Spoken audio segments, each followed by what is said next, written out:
We know that Maine has some of the weakest gun laws in the country. David Hogg is a survivor of last year's Marjorie Stoneman High School shooting that killed 17 people.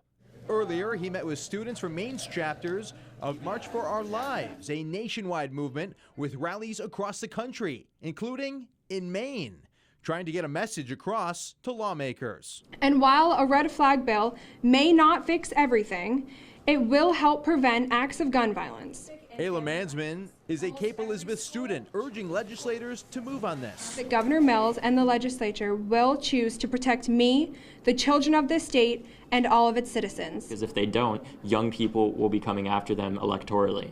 Young people will start voting them out of office, and once they're old enough, running for the very seats that they contain now and implementing this legislation. But Hogg says it's not about political affiliation. We aren't saying to go out and vote for Democrats or Republicans. We're saying to go out and vote for morally just leaders that care about our kids dying, that care about whether or not they make it home on a daily basis. We're saying to vote against gun violence and vote for peace.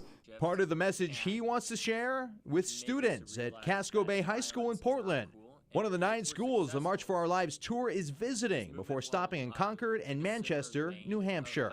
News Center Maine did reach out to the Sportsmen's Alliance of Maine. The executive director, David Trahan, says he's truly compassionate for the survivors of Parkland, but he does disagree with some of their solutions. He says his organization is focusing on a different piece of legislation right now, LD 1811, to enhance personal and public safety by requiring evaluations of and judicial hearings for persons in protective custody regarding risk of harm and restricting access to dangerous weapons.